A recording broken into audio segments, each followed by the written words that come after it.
तो प्रेम खिलन का जाओ, सिर धर तली गली मेरी आओ, एक मार्ग पैर धरी जय, सिर दी जय कान ना की जय। एक विद्वान की कलम ने चंद शब्दों का जिक्र किया है। वो कहता भाई सानू तिखी तलवार ने जन्म दिता, सानू तिखी तलवार ने जन्म दिता। वो गुरती मिली है खंडे दी तार विचों, साबत सूरत सिर दस्तार सोहनी, साडा वखरा रूप संसार विचों असीं काल दा घुट भी भर सकदे, साडे अगे कई होड़ियां हारियां ने। ओ सानू एवें नहीं लोग सरदार कहंदे, सिर दे के लईआं सरदारियां ने। पहला सिर दिते है, शीस दिते है, जान नूं कुर्बान कीता है, अपने आप नूं कतल करवाया। फिर किते ये सानू सिक्खी है, सरदारी मिली है, पग मिली है, दस्तार मिली है। साडे ते सतगुरु ने बड़ियां बख्शिशां रहमतां कीतियां ने संगत जी। धरतां दे योग जिहड़े कि सोशल मीडिया दे राहीं गुरु की बाणी दे नाल, कीर्तन दे नाल, कथा विचारां दे नाल, ढाडी वारां दे नाल, कविशरी वारां दे नाल जुड़े बैठे हो। आपो अपने घरां विच बैठ करके गुरु का जस सुन रहे हो तो खुशियां प्राप्त कर रहे हो। क्योंकि जदों हुण तुसीं आपो अपने घरां विच अंदर बैठे हो, बहुत लोकां दीयां अरदासां ने, बड़ी संगत अरदासां कर दी है कि किहड़े वेले सानू गुरुद्वारे जाण दी जिहड़ी आग्या है वो मिल जाए। खालसा जी बड़े संगत दे विचों ऐसे मनुख ने जिन्हां ने बड़ा कुछ सोचिया होया है, जिन्हां ने बड़ियां अरदासां कीतियां होईयां, बिन बोलिया सब कुछ जानदा, किसे आगे कीचा अरदास। तुसीं बड़ियां अरदासां जोदड़ियां बेनतियां करदे हो घर बैठे कि किहड़े वेले सच्चे पातशाह दे दर ते जाण दा समा मिल जाए। क्योंकि जिंदगी दे अंदर ऐसा समा कदे नहीं सी वापरिया संगत जी जिहड़ा हुण वापर रहा है। जदों संगत गुरुद्वारे आउंदी है, संगत दा दिल बड़ा करदा है कि असीं गुरु की गुरबाणी सुन लईए, कीर्तन सुन लईए, कथा दी विचार सुन लईए, कविशरी जथिया पासों इतिहास सरवण कर लईए, ढाडियां पासों इतिहास सरवण कर लईए। पर समय ऐसा बन गया खालसा जी कि कदे ते समा सी कि संगत नूं कहा जांदा सी भाई आओ गुरुद्वारे आओ, पंडाल विच बैठो, संगत विच बैठ के गुरु का इतिहास सरवण करो। पर हुण समा ऐसा बन गया है कि सानू अपने आप कहना पै रहा है कि खालसा जी थोड़े समय लिए बैठ के गुरुद्वारा साहब नतमस्तक होके आपो अपने घरां नूं चले जाओ। यह समा बड़ा बलवान है, समर्थ है। एक सज्जण लिखदा है, वो कहंदा अकल आख दी मैं सब तो चंगी, अकल आख दी मैं सब तो चंगी, जिहड़ी विच कचेरी लड़दी, इल्म आख दे असीं चंगे हां, जेड़े सार दिंदे पल पल दी गल्लां सुन के होनी आई कहंदी तुसीं सारे झूठे, मैं जो चाहां सो करदी।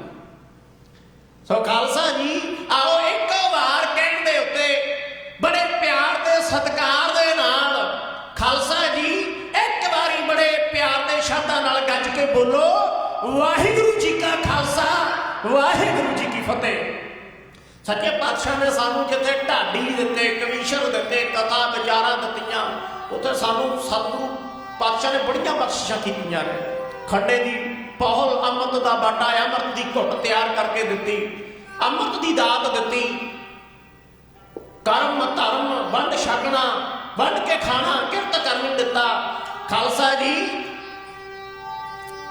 सच्चे पातशाह गुरु कलगियां वाले ने महान बख्शिशां रहमतां कीतियां ने। गुरु जी ने मान दिता, गुरु जी ने तान दिता, ज्ञान दिता, ध्यान दिता, राखी लई तलवार दिती, कड़ा दिता, कृपान दिती, पंज कक्के दिते, शान दिती, सुलैमान दिता, पिता दा दान दिता, डील डौल दिती, ठंडे दी पौल दिती, अमृत दा जाम दिता, अमृत दा जाम दिता, सच दा संग्राम दिता, शक्ति दिती, भगती दिती, मीरी दिती, पीरी दिती, सेवन लई माल दिती, माला, शक्ति दिती, भगती दिती, मीरी दिती, ਵਾਰ ਰੋਕਣ ਲਈ ਢਾਲ ਦਿੱਤੀ, ਰਹਿਣੀ ਦਿੱਤੀ, ਬਹਿਣੀ ਦਿੱਤੀ, ਸੱਚੀ ਕਹਿਣੀ ਦਿੱਤੀ, ਸ਼ਾਂਤੀ ਦਿੱਤੀ, ਕ੍ਰਾਂਤੀ ਦਿੱਤੀ, ਸਿਆਸਤ ਦਿੱਤੀ, ਧਰਮ ਦਿੱਤਾ, ਨੇਕੀ ਦਿੱਤੀ, ਉੱਤਮ ਕਰਮ ਦਿੱਤਾ, ਵੰਡ ਛਕਣਾ ਦਿੱਤਾ। ਖਾਲਸਾ ਜੀ ਸੱਚੇ ਪਾਤਸ਼ਾਹ ਨੇ ਬੜੀਆਂ ਬਖਸ਼ਿਸ਼ਾਂ ਕੀਤੀਆਂ ਨੇ ਸਾਡੇ ਉੱਤੇ, ਸਿੱਖ ਕੌਮ ਦੇ ਉੱਤੇ ਭਰਪੂਰ ਬਖਸ਼ਿਸ਼ਾਂ ਦੇ ਭੰਡਾਰੇ ਖੋਲੇ ਐ। ਆਪਾਂ ਮਹਾਨ ਆ, ਉਸ ਮਹਾਨ ਕੌਮ ਦੇ ਵਾਰਸ ਹਾਂ। ਸੁਣਾਓ ਰੋ ਵਿਚਾਰ ਕਲਗੀਆਂ ਵਾਲੇ ਪਾਤਸ਼ਾਹ ਜਿਹੜੇ ਵਾਰੋ ਵਾਰੀ ਕਰਕੇ ਉਸ ਭਰੇ ਇਕੱਠ ਦੇ ਵਿੱਚੋਂ ਹੌਲੀ ਹੌਲੀ ਕਰਕੇ ਸਿੱਖਾਂ ਦੇ ਸੀਸ ਕਤਲ ਕਰ ਰਹੇ ਆ। ਚੰਗੇ ਕਰਮਾਂ ਵਾਲੇ ਨਿੱਤਰਦੇ ਜਾਂਦੇ ਆ, ਮਾੜੇ ਕਰਮਾਂ ਵਾਲੇ ਉੱਠ ਕੇ ਭੱਜਦੇ ਜਾਂਦੇ ਆ। ਕਿਉਂਕਿ ਖਾਲਸਾ ਜੀ ਉਸ ਵੇਲੇ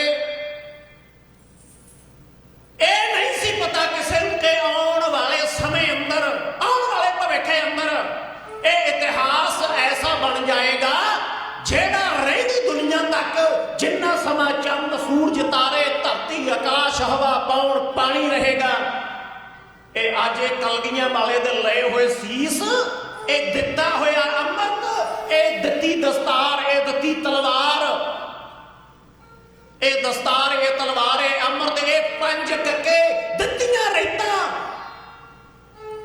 ਤੇ ਵਰਜਿਤ ਕੀਤਾ ਕੁਰੇਤਾਂ ਤੋਂ ਇਹ ਆਉਣ ਵਾਲੇ ਦਿਨਾਂ ਅੰਦਰ, ਆਉਣ ਵਾਲੇ ਭਵਿੱਖ ਦਾ ਇਤਿਹਾਸ ਬਣਨਗੀਆਂ। ਉਹ ਲੋਕਾਂ ਨੂੰ ਇਹ ਨਹੀਂ ਸੀ ਪਤਾ ਕਿ ਆਉਣ ਵਾਲੇ ਦਿਨਾਂ ਦਾ ਇਤਿਹਾਸ ਹੈ। ਉਹ ਇੱਕ ਦੂਜੇ ਨੂੰ ਕੂਣੀਆਂ ਮਾਰ ਮਾਰ ਕੇ ਭਰਵੇਂ ਇਕੱਠ ਦੇ ਵਿੱਚੋਂ ਚੱਲਦੇ ਬਣੇ। ਪਰ ਜਿਹੜੇ ਕਰਮਾਂ ਵਾਲੇ ਸੀ, ਜਿਹੜੇ ਚੰਗੇ ਉੱਤਮ ਭਾਗਾਂ ਵਾਲੇ ਸੀ ਖਾਲਸਾ ਜੀ, ਉਹ ਸੀਸ ਤਲੀ ਤੇ ਧਰ ਕੇ ਨਿਤਰਦੇ ਗਏ। ਉਹ ਤਲੀ ਦੇ ਉੱਤੇ ਸੀਸ ਰੱਖ ਕੇ ਸੱਚੇ ਪਾਤਸ਼ਾਹ ਦੇ ਸਾਹਮਣੇ ਆ ਕੇ ਆਪਣੀਆਂ ਜਾਨਾਂ ਨੂੰ ਹੂਲਦੇ ਗਏ। ਕਹਿੰਦੇ ਸੱਚੇ ਪਾਤਸ਼ਾਹ ਮੀਰੀ ਪੀਰੀ ਦੇ ਮਾਲਕ ਨੇ ਜਿਹੜੀਆਂ ਦੋ ਤਲਵਾਰਾਂ ਮੀਰੀ ਤੇ ਪੀਰੀ ਦੀਆਂ ਪਹਿਨੀਆਂ ਸੀ, ਉਹ ਤਲਵਾਰਾਂ ਦੀ ਧਾਰ ਦੇ ਵਿੱਚੋਂ ਠੰਡੇ ਬਾਟੇ ਦੀ ਪਹਲ ਅੱਜ ਸੱਚੇ ਪਾਤਸ਼ਾਹ ਨੇ ਤਿਆਰ ਕਰਨੀ ਹੈ। ਖਾਲਸਾ ਜੀ ਵਾਰੋ ਵਾਰ ਸੀਸ ਲੈਂਦੇ ਗਏ। ਭਾਈ ਹਿੰਮਤ ਰਾਏ ਗਲ ਵਿੱਚ ਪਾ ਕੇ ਪੱਲਾ ਮਹਾਰਾਜ ਸੱਚੇ ਪਾਤਸ਼ਾਹ ਦੇ ਸਰਮੁਖ ਆਣ ਖਲੋਤਾ ਕਲਗੀ ਵਾਲੇ ਪਾਤਸ਼ਾਹ, ਆ ਮੇਰਾ ਦਿਆ ਸਾਗਰ, ਦਇਆ ਦੇ ਸਾਗਰ, ਗੁਰੂ ਗਰੀਬ ਨਿਵਾਜ ਸਤਿਗੁਰੂ ਬਖਸ਼ ਲੋ, ਤੁਹਾਡੇ ਪਹਿਲੇ ਬੋਲਾਂ ਤੇ ਨਿਤਰ ਨਹੀਂ ਸਕਿਆ, ਉੱਠ ਨਹੀਂ ਸਕਿਆ। ਮਹਾਰਾਜ ਕਿਰਪਾ ਕਰ ਦਿਓ। ਆ ਜਾਨ ਤੇਰੀ, ਆ ਜਹਾਨ ਤੇਰਾ, ਆ ਅੱਖਾਂ ਤੇਰੀਆਂ, ਆ ਸਰੀਰ ਤੇਰਾ, ਆ ਜ਼ਮੀਰ ਤੇਰੀ। ਮਹਾਰਾਜ ਕਿਰਪਾ ਕਰ ਦਿਓ। ਗਲ ਵਿੱਚ ਪੱਲਾ ਪਾ ਕੇ ਆਇਆ, ਆ ਝੋਲੀ ਅੱਡ ਕੇ ਕਹਿੰਦਾ ਜੇ ਕੌਮ ਵਾਸਤੇ ਆ ਤੇਰੀ ਤਲਵਾਰ ਦੀ ਪਿਆਸ ਬੁਝਾਉਣ ਵਾਸਤੇ ਇਹ ਖੂਨ ਦੇ ਨਾਲ ਰੱਜ ਸਕਦੀ ਹੈ, ਇਹਦੀ ਭੁੱਖ ਮੇਰੇ ਸਾਥ ਮਰ ਸਕਦੀ ਹੈ। ਸੱਚੇ ਪਾਤਸ਼ਾਹ ਮੈਨੂੰ ਹੋਰ ਕੁਝ ਨਹੀਂ ਚਾਹੀਦਾ, ਮੇਰਾ ਖੂਨ ਦਾ ਇੱਕ ਇੱਕ ਕਤਰਾ ਆਪਣੀ ਤਲਵਾਰ ਨੂੰ ਪਿਲਾ ਦੇ ਤਾਂ ਕਿ ਤੇਰੀ ਤਲਵਾਰ ਦੀ ਪਿਆਸ ਬੁਝ ਸਕੇ। ਸੱਚੇ ਪਾਤਸ਼ਾਹ ਦੇ ਸਾਹਮਣੇ ਆਣ ਖਲੋਤਾ ਹੈ ਖਾਲਸਾ ਜੀ। ਬਿਰਲੇ ਨਿੱਤਰਦੇ ਆ, ਬਿਰਲੇ ਜਿਹੜੇ ਮਾੜੇ ਦਿਲਾਂ ਵਾਲੇ ਹੁੰਦੇ ਆ ਉਹ ਉੱਠ ਕੇ ਭੱਜ ਜਾਂਦੇ ਆ। ਯਾਰੋ ਯਾਰ ਦੀ ਪ੍ਰੀਖਿਆ ਉਦੋਂ ਹੁੰਦੀ, ਯਾਰੋ ਯਾਰ ਦੀ ਪ੍ਰੀਖਿਆ ਉਦੋਂ ਹੁੰਦੀ ਕਿਉਂਕਿ ਅਸੀਂ ਦੁਨੀਆ ਤੇ ਰਹਿੰਦੇ ਆ। ਜਣਾ ਖਣਾ ਬੰਦਾ ਸਾਡੇ ਕੋਲੇ ਆ ਕੇ ਕਹਿ ਦਿੰਦਾ ਕਿ ਮੈਂ ਤੇਰਾ ਮਿੱਤਰ ਹਾਂ, ਪਰ ਮਿੱਤਰ ਬਣਨਾ ਬੜਾ ਔਖਾ ਹੈ। ਇਹ ਅੱਜ ਕੱਲ ਦੇ ਉਹ ਮਿੱਤਰ ਨੇ ਜਿਹੜੇ ਮੌਕਾ ਵੇਖ ਕੇ ਬੰਦੇ ਨੂੰ ਭਰਮਾਉਂਦੇ ਆ। ਤੇ ਖਾਲਸਾ ਜੀ ਹੋਣੀ ਆਉਂਦੀ ਆ ਨਾ ਜਦੋਂ ਸਿਰ ਤੇ ਆਣ ਪੈਂਦੀ ਆ, ਸਾਰੇ ਨਸ ਜਾਂਦੇ ਆ। ਯਾਰ ਦੀ ਪ੍ਰੀਖਿਆ ਜਦੋਂ ਹੁੰਦੀ ਉਹ ਜਦੋਂ ਘੇਰਿਆਂ ਵਿੱਚ ਕੁਸੰਗ ਹੋਵੇ, ਬਿਰਲੀ ਨਾਲ ਕੋਈ ਪਤੀ ਦੀ ਕਰੇ ਸੇਵਾ, ਬਈ ਜਦੋਂ ਹੱਥ ਨਾਲ ਕੱਚ ਦੀ ਵੰਗ ਹੋਵੇ, ਸਬਰ ਸ਼ੁਕਰਗੁਜ਼ਾਰ ਦਾ ਕੋਈ ਬਿਰਲਾ, ਬਈ ਜਦੋਂ ਔਖ ਨਾਲ ਲੰਘਦਾ ਡੰਗ ਹੋਵੇ, ਕਿਸੇ ਕਿਸੇ ਦੀ ਰਹੇ ਜ਼ੁਬਾਨ ਮਿੱਠੀ, ਬਈ ਜਦੋਂ ਸੁੱਕ ਕੇ ਦੇਹੀ ਕੁਰੰਗ ਹੋਵੇ, ਛਾਲਾ ਮਾਰ ਕੇ ਮਿੱਤਰੇ ਕੋਈ ਜੋਧਾ, ਜਦੋਂ ਵਿੱਚ ਮੈਦਾਨ ਦੇ ਜੰਗ ਹੋਵੇ, ਜਦੋਂ ਸਾਹਮਣੇ ਪਤਾ ਹੋਵੇਗਾ ਨਾ ਕਿ ਸਾਹਮਣੇ ਮੌਤ ਹੈ। ਕੁਆਂਟਲ ਦਾ ਦਿਲ ਚਾਹੀਦਾ ਖਾਲਸਾ ਜੀ, ਕੁਆਂਟਲ ਦਾ। ਜਦੋਂ ਸਾਹਮਣੇ ਪਤਾ ਹੋਵੇ ਕਿ ਸਾਹਮਣੇ ਮੌਤ ਹੈ, ਮੈਂ ਮੌਤ ਦੇ ਸਾਹਮਣੇ ਮੈਦਾਨ ਦੇ ਵਿੱਚ ਨੱਚਣਾ ਹੈ।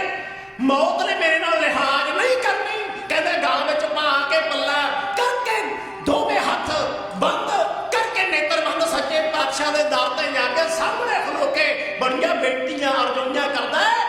ਦੇਖੀਏ ਭਲਾ ਭਾਈ ਹਿੰਮਤ ਰਾਏ ਜੀ ਨੇ ਅੱਜ ਅੰਮ੍ਰਿਤ ਦੀ ਦਾਤ ਲੈਣ ਵਾਸਤੇ, ਗੁਰੂ ਦੀ ਕਰਾਮਾਤ ਤੇ ਪੂਰਾ ਉਤਰਨ ਵਾਸਤੇ, ਤਲਵਾਰ ਦੀ ਪਿਆਸ ਬੁਝਾਉਣ ਵਾਸਤੇ, ਆਪਣੇ ਆਪਾਂ ਕੁਰਬਾਨ ਕਰਨ ਵਾਸਤੇ, ਇਤਿਹਾਸ ਬਣਾਉਣ ਵਾਸਤੇ, ਜਹਾਨ ਨੂੰ ਇਹ ਦੱਸਣ ਵਾਸਤੇ ਕਿ ਜੇ ਯਾਰ ਦੀ ਗਲੀ ਜਾਈਦਾ ਤਾਂ ਸੀਸ ਤਲੀ ਤੇ ਧਰ ਜਾਣਾ ਪੈਂਦਾ ਹੈ। ਭਲਾ ਹਿੰਮਤ ਰਾਏ ਮਹਾਰਾਜ ਸੱਚੇ ਪਾਤਸ਼ਾਹ ਗੁਰੂ ਗਰੀਬ ਨਿਵਾਜ ਕਲਗੀਆਂ ਵਾਲੇ ਦੇ ਸਾਹਮਣੇ ਉਹਦੀ ਤਲਵਾਰ ਦੀ ਭੇਟਾ ਹੋਣ ਦੇ ਲਈ ਹੈ ਕਿਉਂ ਆਇਆ?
ਸੱਚੇ ਪਾਤਸ਼ਾਹ ਗੁਰੂ ਗਰੀਬ ਨਿਵਾਜ ਨੇ ਕਹਿੰਦੇ ਭਾਈ ਹਿੰਮਤ ਰਾਏ ਨੂੰ ਤੰਬੂ ਵਿੱਚ ਲਿਜਾ ਕੇ ਤਲਵਾਰ ਦੇ ਇੱਕੋ ਵਾਰ ਦੇ ਨਾਲ ਕਹਿੰਦੇ ਧੜ ਦੇ ਨਾਲੋਂ ਸੀਸਾ ਅਲੱਗ ਕਰ ਦਿੱਤਾ।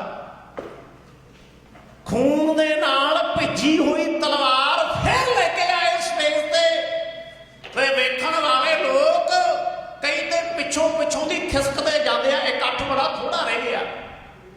ਇਹ ਕੌਤਕ ਵੇਖ ਕੇ ਹੈਰਾਨ ਹੋ ਰਹੇ ਨੇ ਕਿ ਗੁਰੂ ਕਿਤੇ ਸਾਰਿਆਂ ਨੂੰ ਇੱਕ ਇੱਕ ਕਰਕੇ ਕਤਲ ਨਾ ਕਰਦੇ। ਤੇ ਸੱਚੇ ਪਾਤਸ਼ਾਹ ਤਲਵਾਰ ਲੈ ਕੇ ਖੂਨ ਦੇ ਨਾਲ ਲੱਥ-ਪੱਥ ਸਿੱਟੇ ਡਿੱਗ ਰਹੇ ਆ। ਖੂਨ ਦੇ ਹੌਲੀ ਤੁਪਕੇ ਡਿੱਗ ਰਹੇ ਆ ਤਲਵਾਰ ਨੂੰ, ਤਾਜ਼ੇ ਖੂਨ ਦੇ। ਫਿਰ ਲਲਕਾਰ ਕੇ ਆਖਿਆ ਭਰੇ ਇਕੱਠ ਨੂੰ, ਹੈ ਕੋਈ ਹੋਰ ਯੋਧਾ? ਅਜੇ ਮੇਰੀ ਜਿਹੜੀ ਤਲਵਾਰ ਹੈ ਇਹ ਚੰਡੀ ਹੈ, ਇਹਦੀ ਅਜੇ ਪਿਆਸ ਨਹੀਂ ਬੁਝੀ। ਇਹਦੀ ਪਿਆਸ ਬੁਝਾਉਣ ਵਾਸਤੇ ਇੱਕ ਸਿੱਖ ਦਾ ਹੋਰ ਸਿਰ ਦੀ ਮੰਗ ਕਰਦੀ ਹੈ। ਕਹਿੰਦੇ ਭਾਈ ਸਾਹਿਬ ਦਾਸ ਇਹ ਅੱਗੇ ਆਏ, ਇਹਨਾਂ ਨੂੰ ਕਤਲ ਕੀਤਾ ਸੀਸ ਧੜ ਨਾਲੋਂ ਜੁਦਾ ਕਰਕੇ। ਕਹਿੰਦੇ ਫਿਰ ਮਹਾਰਾਜ ਸੱਚੇ ਪਾਤਸ਼ਾਹ ਨੇ ਇੱਕ ਇਹੋ ਜਿਹਾ ਕੌਤਕ ਕੀਤਾ ਹੈ, ਇਹਨਾਂ ਪੰਜਾਂ ਨੂੰ ਇੱਕ ਦੂਜੇ ਦੇ ਧੜ ਦੇ ਉੱਤੇ ਸੀਸ ਰੱਖ ਕੇ ਖਾਲਸਾ ਜੀ ਦੁਆਰੇ ਸਿਰਿਓਂ ਸੁਰਜੀਤ ਕਰ ਦਿੱਤਾ। ਇਹਨਾਂ ਦੇ ਵਿੱਚ ਸਵਾਸ ਭਰ ਦਿੱਤੇ। ਗੱਜ ਕੇ ਆਖੋ ਸਤਿਨਾਮ ਸ਼੍ਰੀ ਵਾਹਿਗੁਰੂ। ਕੈਸੀ ਕਰਾਮਾਤ ਹੋਵੇਗੀ ਸਤਿਗੁਰੂ ਦੀ, ਕਿਹੋ ਜਿਹਾ ਕੌਤਕ ਹੋਵੇਗਾ। ਖਾਲਸਾ ਜੀ ਅੱਜ ਮਾਣ ਹੋਣਾ ਚਾਹੀਦਾ ਸਾਨੂੰ ਆਪਣੇ ਆਪ ਤੇ ਕਿ ਅਸੀਂ ਉਹ ਅੰਮ੍ਰਿਤ ਦੀ ਘੁੱਟ ਪੀਤੀ ਹੈ ਜਿਹੜੀ ਕਲਗੀਆਂ ਵਾਲੇ ਪਾਤਸ਼ਾਹ ਨੇ ਆਪ ਆਪਣੇ ਹੱਥਾਂ ਨਾਲ ਤਿਆਰ ਕੀਤੀ। 5 ਬਾਣੀਆਂ ਪੜ੍ਹ ਕੇ ਕਹਿੰਦੇ ਸਤਲੁਜ ਦਾ ਪਾਣੀ ਲਿਆ ਪਤਾਸੇ ਪਾ ਕੇ ਸਭ ਲੋਹ ਦੇ ਭਾਂਡੇ ਦੇ ਵਿੱਚ ਖਾਲਸਾ ਜੀ ਖੰਡਾ ਫੇਰਦੇ ਰਹੇ ਤੇ ਨਾਲ ਬਾਣੀਆਂ ਦਾ ਜਾਪ ਕਰਦੇ ਰਹੇ। ਦੁਨੀਆ ਦੇ ਲੋਕ ਵੇਖ ਕੇ ਹੈਰਾਨ ਨੇ ਵੀ ਗੁਰੂ ਅੱਜ ਕੀ ਕਰੀ ਜਾਂਦਾ ਹੈ, ਇਹ ਕੀ ਕਰਨਾ ਚਾਹੁੰਦਾ ਹੈ। ਕਹਿੰਦੇ ਉਹ ਸਤਲੁਜ ਦੇ ਪਾਣੀ ਦੇ ਵਿੱਚ ਪਤਾਸੇ ਘੋਲ ਕੇ ਉਹਨੂੰ ਮਿੱਠਾ ਕੀਤਾ, ਖੰਡੇ ਕੀ ਪਾਹੁਲ ਅੰਮ੍ਰਿਤ ਦਾ ਬਾਟਾ ਤਿਆਰ ਕੀਤਾ ਖਾਲਸਾ ਜੀ। ਕਹਿੰਦੇ ਫਿਰ ਹੌਲੀ ਜਿਹੜੇ ਪੰਜਾਂ ਨੂੰ ਕਤਲ ਕੀਤਾ ਸੀ ਨਾ, ਇਹਨਾਂ ਨੂੰ ਬਾਣਾ ਪਵਾ ਕੇ ਇਹਨਾਂ ਦੇ ਸਿਰ ਤੇ ਦਸਤਾਰਾਂ ਸਜਾ ਕੇ ਕਿਰਪਾਨਾਂ ਪਹਿਨਾ ਕੇ 5 ਕੱਕਿਆਂ ਦੇ ਧਾਰਨੀ ਬਣਾ ਕੇ ਖਾਲਸਾ ਜੀ ਫਿਰ ਕਹਿੰਦੇ ਵੀਰ ਆਸਣ ਹੋ ਕੇ ਕੱਲੇ ਨੂੰ ਅੰਮ੍ਰਿਤ ਦੀ ਘੁੱਟ ਦਿੱਤੀ। 5 ਚੂਲੇ ਮੁੱਖ ਵਿੱਚ ਪਵਾ ਕੇ ਆਖਿਆ ਬੋਲ ਵਾਹਿਗੁਰੂ ਜੀ ਕਾ ਖਾਲਸਾ ਵਾਹਿਗੁਰੂ ਜੀ ਕੀ ਫਤਿਹ। 5 ਚੂਲੇ ਨੇਤਰਾਂ ਵਿੱਚ ਪਵਾ ਕੇ ਆਖਿਆ ਬੋਲ ਵਾਹਿਗੁਰੂ ਜੀ ਕਾ ਖਾਲਸਾ ਵਾਹਿਗੁਰੂ ਜੀ ਕੀ ਫਤਿਹ। ਖਾਲਸਾ ਜੀ 5 ਚੂਲੇ ਸੀਸ ਦੇ ਵਿੱਚ ਪਾ ਕੇ ਆਖਿਆ ਬੋਲ ਵਾਹਿਗੁਰੂ ਜੀ ਕਾ ਖਾਲਸਾ ਵਾਹਿਗੁਰੂ ਜੀ ਕੀ ਫਤਿਹ। ਪੰਜੇ ਪਿਆਰਿਆਂ ਨੂੰ ਅੰਮ੍ਰਿਤ ਦੀ ਦਾਤ ਦੇ ਦਿੱਤੀ ਤੇ ਹੁਣ ਉਹਨਾਂ ਨੂੰ ਤਾਂ ਸਿੰਘ ਬਣਾ ਦਿੱਤਾ। ਦਇਆ ਸਿੰਘ ਤੋਂ ਦਇਆ ਰਾਮ ਤੋਂ ਦਇਆ ਸਿੰਘ ਬਣ ਗਿਆ, ਧਰਮ ਚੰਦ ਤੋਂ ਧਰਮ ਸਿੰਘ ਬਣ ਗਿਆ। ਤੇ ਖਾਲਸਾ ਜੀ ਹੁਣ ਆਪ ਗੋਬਿੰਦ ਰਾਏ ਨੇ। ਸੱਚੇ ਪਾਤਸ਼ਾਹ ਭਾਈ ਦਇਆ ਸਿੰਘ ਦੇ ਸਨਮੁਖ ਹੋ ਕੇ ਕਹਿਣ ਲੱਗੇ ਦਇਆ ਸਿੰਘਾ ਤੁਸੀਂ ਨੇ ਅੰਮ੍ਰਿਤ ਦੀ ਦਾਤ ਪ੍ਰਾਪਤ ਕਰ ਲਈ ਹੈ, ਮੇਰੇ ਨਿਮਾਣੇ ਤੋਂ ਵੀ ਕਿਰਪਾ ਕਰ ਦਿਓ। ਕਹਿੰਦੇ ਸਤਿਗੁਰੂ ਵੀਰ ਆਸਣ ਹੋ ਕੇ ਬੁੱਕੇ ਅੱਡ ਕੇ ਭਾਈ ਦਇਆ ਸਿੰਘ ਵੱਲ ਭੀਖ ਮੰਗ ਰਹੇ ਆ ਅੰਮ੍ਰਿਤ ਦੀ। ਹੁਣ ਇੱਥੇ ਐਵੇਂ ਥੋੜੀ ਕਿਹਾ ਕਿਸੇ ਨੇ ਕਿ ਗੁਰੂ ਕਲਗੀਆਂ ਵਾਲੇ ਨੂੰ ਅਸੀਂ ਐਵੇਂ ਥੋੜੀ ਯਾਦ ਕਰਦੇ ਆ। ਕੋਈ ਉਹਨੂੰ ਲਿਖਾਰੀ ਕਹਿੰਦਾ, ਕੋਈ ਭਿਖਾਰੀ ਕਹਿੰਦਾ, ਕੋਈ ਸਿਪਾਹੀ ਕਹਿੰਦਾ, ਕਿਉਂਕਿ ਸੱਚੇ ਪਾਤਸ਼ਾਹ ਦੇ ਵਿੱਚ ਸਾਰੇ ਗੁਣ ਨੇ। ਜਿੱਥੇ ਉਹ ਸੰਤ ਨੇ, ਕਿਤੇ ਸੰਤ ਨੇ, ਕਿਤੇ ਸਿਪਾਹੀ ਨੇ, ਕਿਤੇ ਲਿਖਾਰੀ ਨੇ ਤੇ ਅੰਮ੍ਰਿਤ ਦੀ ਦਾਤ ਮੰਗਦੇ ਆ ਕੋਲ ਬੈਠ ਕੇ, ਕਿਤੇ ਬੁੱਕ ਅੱਡ ਕੇ ਭਿਖਾਰੀ ਬਣੇ ਬੈਠੇ ਐ। ਸੱਚੇ ਪਾਤਸ਼ਾਹ ਨੇ ਆਖਿਆ ਦਇਆ ਸਿੰਘਾ ਇੱਕ ਵਾਰੀ ਮੈਨੂੰ ਵੀ ਆਏ ਅੰਮ੍ਰਿਤ ਦੀ ਘੁੱਟ ਦੇ ਦਿਓ, ਗੋਬਿੰਦ ਰਾਏ ਤੋਂ ਗੋਬਿੰਦ ਸਿੰਘ ਬਣਾ ਦਿਓ। ਭਾਈ ਦਇਆ ਸਿੰਘ ਕਹਿਣ ਲੱਗਿਆ ਸੱਚੇ ਪਾਤਸ਼ਾਹ ਗਰੀਬ ਨਿਵਾਜ ਇਹ ਅੰਮ੍ਰਿਤ ਦੀ ਦਾਤ ਲੈਣ ਵਾਸਤੇ ਪਹਿਲਾਂ ਅਸੀਂ ਆਪਣੇ ਆਪ ਨੂੰ ਕੁਰਬਾਨ ਇਹ ਜਗਤ ਮੁਸਾਫਿਰ ਖਾਨਾ ਏ। ਕੋਈ ਤੁਰ ਜਾਂਦਾ, ਕੋਈ ਆ ਜਾਂਦਾ, ਕੋਈ ਫੁੱਲਾਂ ਨਾਲ ਵੀ ਹੱਸਦਾ ਨਹੀਂ, ਕੋਈ ਕੰਡਿਆਂ ਨਾਲ ਨਿਭਾ ਜਾਂਦਾ। ਸੱਚੇ ਪਾਤਸ਼ਾਹ ਤੇਰੀ ਤਲਵਾਰ ਦੀ ਧਾਰ ਵਿੱਚੋਂ ਦੀ ਲੰਘੇ ਆ, ਪਹਿਲਾਂ ਫੇਰ ਇਹ ਅੰਮ੍ਰਿਤ ਲਿਆ, ਤੁਹਾਨੂੰ ਐਵੇਂ ਕਿਵੇਂ ਦੇ ਦਈਏ। ਮਹਾਰਾਜ ਸੱਚੇ ਪਾਤਸ਼ਾਹ ਕਹਿਣ ਲੱਗੇ, ਦਇਆ ਸਿੰਘਾ ਇੱਕ ਵਾਰੀ ਇਹ ਅੰਮ੍ਰਿਤ ਦੀ ਘੁੱਟ ਦੇ ਦੇ, ਆਉਣ ਵਾਲੇ ਸਮੇਂ ਅੰਦਰ ਮੈਂ ਭਾਰਤ ਤੋਂ ਆਪਣੇ ਬੱਚੇ ਬੱਚੀਆਂ ਨੂੰ ਵਾਰੂ। ਮੈਂ ਭਾਰਤ ਤੋਂ ਆਪਣੇ ਬੱਚੇ ਬੱਚੀਆਂ ਨੂੰ ਵਾਰੂ। ਮੈਂ ਡੁੱਬਦੇ ਮਲਾਹਾਂ ਦੇ ਬੇੜੇ ਨੂੰ ਤਾਰੂ। ਮੈਂ ਬੁਲਬੁਲਾਂ ਨੂੰ ਪਿੰਜਰੇ 'ਚ ਪੈਣ ਨਹੀਂ ਦੇਣਾ। ਮੈਂ ਸ਼ਰਾਂ ਦੇ ਸ਼ਿਕਾਰੀ ਨੂੰ ਰਹਿਣ ਨਹੀਂ ਦੇਣਾ। ਮੈਂ ਹਿੱਕ 'ਚੋਂ ਪਖਾਵਾਂਗਾ ਸ਼ੋਲੇ ਸ਼ਰਾਰੇ। ਮੈਂ ਹਿੱਕ 'ਚੋਂ ਪਖਾਵਾਂਗਾ ਸ਼ੋਲੇ ਸ਼ਰਾਰੇ।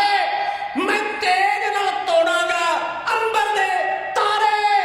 ਉਹ ਮੈਂ ਕਲੀਆਂ ਨੂੰ ਸਿਖਾ ਦੂੰਗਾ ਸੂਲਾਂ ਤੇ ਸੌਣਾ। ਮੈਂ ਕਲੀਆਂ ਨੂੰ ਸਿਖਾ ਦੂੰਗਾ ਸੂਲਾਂ ਤੇ ਸੌਣਾ। ਮੈਂ ਗੂੰਗੇ ਨੂੰ ਦੱਸਾਂਗਾ ਗੀਤਾਂ ਦਾ ਗਾਉਣਾ। ਆ ਸਾਰੀ ਦੁਨੀਆ ਹੋਈ ਹੈ ਤਲਵਾਰ ਚੋਂ ਪੈਦਾ। ਉਹ ਮੈਂ ਕੀਤੇ ਨੇ ਬੰਦੇ ਆ ਤਲਵਾਰ ਚੋਂ ਪੈਦਾ। ਮੈਂ ਐਸੀ ਭਰੂੰਗਾ ਪੰਛੀ ਦੇ ਖੰਭਾਂ 'ਚ ਸ਼ਕਤੀ, ਜੋ ਉੱਡ ਕੇ ਉਡਾ ਦੇਵੇਗੀ ਬੰਬਾਂ ਦੀ ਹਸਤੀ। ਦਇਆ ਸਿੰਘਾ ਆਉਣ ਵਾਲੇ ਸਮੇਂ ਅੰਦਰ ਸਮਾਂ ਮਿਲੇਗਾ, ਮੈਂ ਆਪਣੇ ਪੁੱਤਰਾਂ ਨੂੰ ਵੀ ਵਾਰਾਂਗਾ। ਦੇਸ਼ ਕੌਮ ਦੇ ਵਾਸਤੇ ਆਪਣੀ ਮਾਂ ਦਾ ਦਾਨ ਦੇਵਾਂਗਾ। ਬਿਆਨਾ ਪਹਿਲਾਂ ਦਿੱਲੀ ਦੇ ਚਾਂਦਨੀ ਚੌਕ ਅੰਦਰ ਆਪਣੇ ਪਿਓ ਨੂੰ ਕਤਲ ਕਰਵਾ ਕੇ ਦਿੱਤਾ। ਗੱਜ ਕੇ ਆਖੋ ਸਤਨਾਮ ਸ਼੍ਰੀ ਵਾਹਿਗੁਰੂ। ਤੇ ਖਾਲਸਾ ਜੀ ਅੱਜ ਜਣਾ ਖਣਾ ਬੰਦਾ, 2 ਟਕਿਆਂ ਦਾ ਬੰਦਾ, ਭਾਵੇਂ ਉਹ ਸਰਸੇ ਵਾਲਾ ਹੋਵੇ, ਭਾਵੇਂ ਭਨਿਆਰੇ ਵਾਲਾ ਹੋਵੇ, ਕੋਈ ਵੀ ਹੋਵੇ, ਤੇ ਉੱਠ ਕੇ ਖੜ ਜਾਂਦਾ। ਬਈ ਗੁਰੂ ਕਲਗੀਆਂ ਵਾਲੇ ਦਾ ਤਾਂ ਦਿਮਾਗ ਘੱਟ ਸੀ, ਜਿਹੜਾ ਉਹਨੇ 5 ਪਿਆਰੇ ਥਾਪੇ, ਅਸੀਂ 7 ਥਾਪਾਂਗੇ। ਕਹਿੰਦਾ ਗੁਰੂ ਕਲਗੀਆਂ ਵਾਲੇ ਮਹਾਰਾਜ ਦੀ ਰੀਸ ਨਾ ਕੋਈ ਕਰ ਸਕਦਾ, ਨਾ ਕੋਈ ਉਹਨਾਂ ਵਰਗਾ ਹੋਵੇਗਾ। ਜਿਹੜੇ ਅਖੌਤੀ ਬੈਠੇ ਨਾ ਆਪਣੇ ਆਪ ਨੂੰ ਰੱਬ ਖਵਾਉਣ ਵਾਲੇ ਖਾਲਸਾ ਜੀ, ਉਹ ਤਾਂ ਗੁਰੂ ਕਲਗੀਆਂ ਵਾਲੇ ਪਾਤਸ਼ਾਹ ਦੀ ਜੁੱਤੀ ਦੀ ਨੋਕ ਵੀ ਨਹੀਂ, ਜੁੱਤੀ ਦੀ ਨੋਕ। ਜਿਹੜੇ ਆਪਣੇ ਆਪ ਨੂੰ ਬਾਬੇ ਖਵਾਉਂਦੇ ਐ, ਗੁਰੂ ਕਲਗੀਆਂ ਵਾਲੇ ਪਾਤਸ਼ਾਹ ਮਹਾਰਾਜ ਦੇ ਵਰਗਾ ਖਵਾਉਂਦੇ ਆ, ਉਹਦੇ ਵਰਗਾ ਬਣਨਾ ਚਾਹੁੰਦੇ ਐ। ਖਾਲਸਾ ਜੀ ਸੱਚੇ ਪਾਤਸ਼ਾਹ ਨੇ ਤਾਂ ਸਾਰਾ ਪਰਿਵਾਰ ਵਾਰ ਦਿੱਤਾ। ਬੱਚਿਆਂ ਦਾ ਲਿਹਾਜ਼ ਨਹੀਂ ਕੀਤਾ, ਮਾਂ ਦਾ ਲਿਹਾਜ਼ ਨਹੀਂ ਕੀਤਾ, ਪਿਓ ਨੂੰ ਵਾਰਿਆ, ਸਿੱਖਾਂ ਨੂੰ ਵਾਰਿਆ, ਮਾਮਿਆਂ ਦੇ ਪੁੱਤ ਵਾਰਤੇ, ਭੂਆ ਫੁੱਫੜ ਦੇ ਪੁੱਤ ਵਾਰਤੇ। ਉਹ ਭਲਿਓ ਲੋਕੋ, ਇੱਕ ਪੋਟਾ ਕਟਵਾ ਕੇ ਦੇਖੋ ਕਿਸੇ ਵਾਸਤੇ, ਇੱਕ ਪੋਟਾ ਫੇਰ ਪਤਾ ਲੱਗਦਾ ਕਿ ਦਰਦ ਕਿੰਨਾ ਕੁ ਹੁੰਦਾ ਹੈ। ਆਪਣੇ ਆਪ ਨੂੰ ਗੁਰੂ ਅਖਵਾਉਣਾ ਬੜਾ ਸੌਖਾ ਹੈ। पंचों को तैयार कर, पंचों का जेर कीना, पंचे पड़ी थी बानी, पंचे दिया ककारा। आबे हयात मुख्तलासी था जिसका सिकंदर, जो इम्तिहान ते उतरे पूरे, आखिर उनको पिलारा। अक्सीरे इस दवा की तकसीरे ऐसी है, मुर्दों में जान आई, चिड़ियों ने बाज मारा। ਜਿਹੜੇ ਲੋਕ ਕਹਿੰਦੇ ਸੀ ਬਈ ਮਹਾਰਾਜ ਸੱਚੇ ਪਾਤਸ਼ਾਹ ਅਸੀਂ ਤੇ ਆ ਹੱਥਾਂ ਦੇ ਨਾਲ ਕੱਲੀ ਤੱਕੜੀ ਤੋੜਨ ਤੋਲਣ ਜਾਣਦੇ ਆ, ਜੇ ਸਾਡੇ ਕੋਲੋਂ ਧਰਤੀ ਤੋਂ ਚਿੜੀ ਕਿਤੇ ਉੱਡ ਕੇ ਉੱਪਰ ਵੱਲ ਨੂੰ ਜਾਂਦੀ ਆ ਨਾ, ਅਸੀਂ ਉਹਦੇ ਖੰਭਾਂ ਤੋਂ ਵੀ ਡਰ ਜਾਂਦੇ ਆ, ਖੰਭਾਂ ਤੋਂ, ਉਹਦੀ ਹਵਾ ਤੋਂ ਡਰ ਜਾਂਦੇ ਆ। ਜਿਹੜੇ ਲੋਕ ਕਹਿੰਦੇ ਸੀ ਕਾਮ ਹਮਾਰਾ ਤੋਲਣ ਤੱਕੜੀ, और नंगी करद कभी नहीं पकड़ी, चिड़ी उड़े डर से मर जाऊं, दुश्मन से कैसे लड़ पाऊं। अमृत की दात देकर दुश्मना वैरिया जालमा का सौदा लाने वास्ते उन्हां विच ऐसी स्प्रिट भर दी। सो आओ खालसा जी, ये अमृत की दात है, ये किसी ऐरे गहरे ने नहीं तैयार किया। ये पंजवें पातशाह गुरु महाराज की शहीदी तो शुरू होया शहीदियां दा दौर। ये सीसां ते आके मुकिया, ये सिरां ते आके मुकिया, ये तलवार की धार ते आके मुकिया। इहने ऐसी चिणक दित्ती, ऐसा मेरे सच्चे पातशाह ने अमृत का बाटा तैयार किया, जेड़े अमृत नूं शाह सिकंदर वर्गे देवी देवते लोचदे मर गए, पर अमृत की प्राप्ति नहीं हुई। खालसा जी सुनो बड़े प्यार नाल, अमृत कलगी धार ने अरशां चों लिआंदा। बीबी बलजीत कौर एम ए, बीबी दल ਸੁਰਜੀਤ ਕੌਰ ਐਮਏ ਮਲੇਰਕੋਟਲਾ, ਸਰੰਗੀ ਵਾਦਕ ਭਾਈ ਬੂਟਾ ਸਿੰਘ ਫਰਵਾਹੀ ਨੇੜੇ ਬਰਨਾਲਾ, ਦਾਸ ਭਾਈ ਹੰਸਾ ਸਿੰਘ ਜਵੰਦਾ ਨੇੜੇ ਸੁਨਾਮ, ਮਲੇਰਕੋਟਲੇ ਵਾਲੀਆਂ ਬੀਬੀਆਂ ਦਾ ਢਾਡੀ ਜਥਾ ਚੰਦ ਸ਼ਬਦ ਹੈ ਇਉਂ ਕਹਿੰਦਾ।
ਜਦੋਂ ਹਿਰਦੇ ਤਾਨਿਆਂ ਦੀ ਉਹ ਕੌਮ ਮਰੇ ਨਾ ਮੁੜੇ ਪਿੱਛੇ ਜਿਹੜੀ ਕੌਮ ਹੈ ਅਣਖੀ ਪਰਵਾਨਿਆਂ ਦੀ। ਖਾਲਸਾ ਜੀ ਹੋਈਆਂ ਭੁੱਲਾਂ ਚੁੱਕਾਂ ਦੀ ਖਿਮਾ ਬਖਸ਼ਿਸ਼ ਕਰਿਓ, ਗੁਰੂ ਅਤੇ ਸੰਗਤ ਬਖਸ਼ਣਯੋਗ ਹੈ। ਧੰਨ ਧੰਨ ਸਾਹਿਬ ਸ੍ਰੀ ਗੁਰੂ ਗ੍ਰੰਥ ਸਾਹਿਬ ਜੀ ਮਹਾਰਾਜ ਜੀ ਦਾ ਕੋਟਾਨ ਕੋਟ ਸ਼ੁਕਰ। ਆਓ ਅਗਲਾ ਸਮਾਂ ਸਾਡੇ ਬਹੁਤ ਹੀ ਸਤਿਕਾਰਯੋਗ ਗਿਆਨੀ ਭਾਗੋਵਾਲੀਆ ਸਾਹਿਬ ਜੀ ਜੋਗਾ ਸਿੰਘ ਜੀ ਉਹ ਤੁਹਾਡੇ ਦਰਮਿਆਨ ਰੱਖਣਗੇ। ਸਵਾਲ ਹੋਈਆਂ ਭੁੱਲਾਂ ਦੀ ਖਿਮਾ ਬਖਸ਼ੋ। ਬਲਾ ਫਤਿਹ।